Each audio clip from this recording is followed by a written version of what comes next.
तो नमस्कार दोस्तों, मेरा नाम है ईशान चंद्र और आप देख रहे हैं ईशानी शो।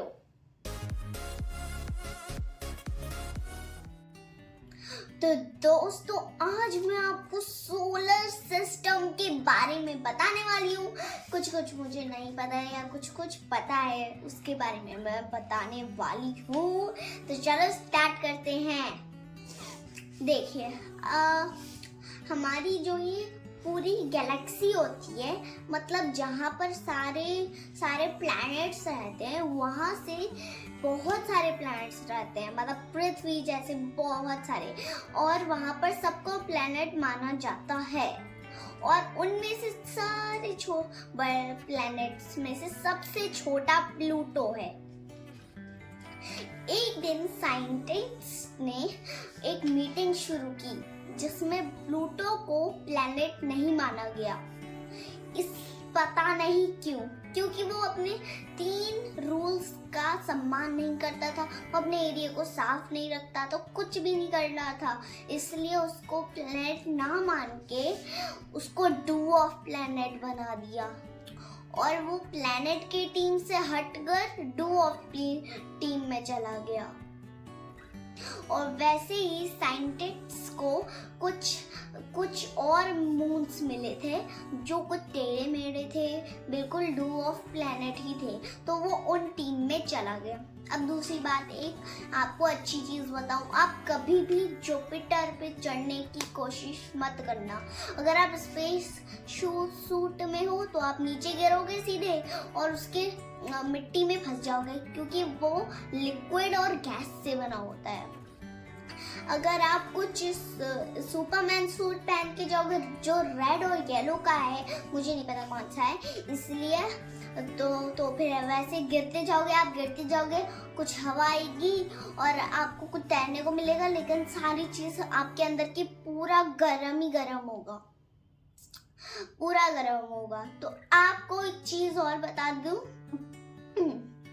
आपको एक चीज बताऊं, मैं आपको एक चीज बताना चाहती हूँ कि जो हमारी पूरी ये सब जो पूरी गैलेक्सी होती है ना, उसमें से आपको मुझे एक आंसर देना है।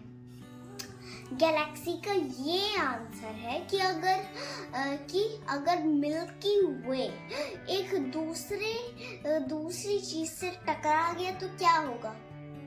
वो एक अलग मिल्की वे बन जाएगा। क्योंकि अब मैं आपको बताती हूँ मिल्की वे होता क्या है। मिल्की वे एक चीज होती है जो दूध से होती है और उसके चारों तरफ कुछ वाइट होता है और पूरी गैस हवा होती है, धूल होती है उसके पास, और ये मिल्की वे ऐसा होता है।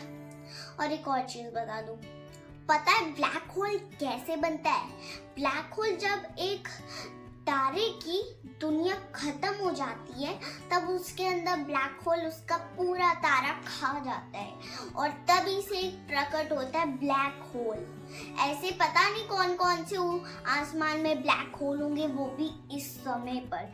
एक भी ब्लैक होल ने किसी भी चीज को किसी भी प्लैनेट को नहीं निगला है, ना कि सूरज, ना कि चांद, ना कि जुपिटर, ना कि सैटर्न, क्योंकि ये सब प्लैनेट है। और एक ब्लैक होल कोई प्लैनेट नहीं है, उसमें ना कोई रोशनी है ना कुछ है। और ब्लैक होल 2 तरह के होते हैं, जैसे एक छोटा ब्लैक होल और एक बड़ा ब्लैक होल। छोटे ब्लैक होल में बहुत पावर होती है और जब वो किसी इंसान को खींचता है तो फिर वो ऐसे लंबा होकर वो उसके 2 टुकड़े हो जाते हैं, ऐसा होता है। और बड़ा ब्लैक होल बहुत ताकतवर होता है, लेकिन उससे ज्यादा छोटे ब्लैक होल की हवा बहुत तेज होती है और बड़े ब्लैक होल की कम। और अगर कोई साइंटिस्ट आपको कोई देख रहा है तो फिर उनको लगेगा कि आप धीरे धीरे नीचे जा रहे हो और जमकर खत्म हो गए, लेकिन ऐसा नहीं होता। आप जैसे ही जाते हो वहां पर एक गोला होता है, वहां पर घुस जाते हो। तो कभी भी स्पेस पर ये ध्यान रखना कि ब्लैक होल में मत जाना, क्योंकि ब्लैक होल खतरे से भरा है।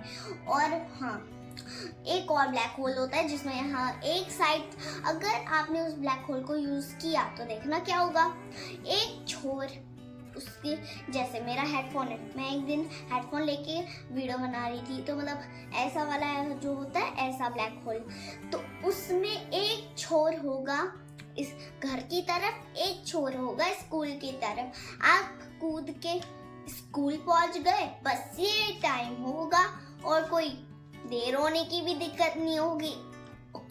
और एक और चीज, और अगर आप सोते हो तो वो तो आप आलसी ही होगे, देर देर में उठोगे मेरी तरह, क्योंकि मैं देर देर में उठती हूँ, आलसी हूँ मैं। तो आप आलसी बनकर, बस यही प्रॉब्लम है कि आपको आलसी नहीं बनना है।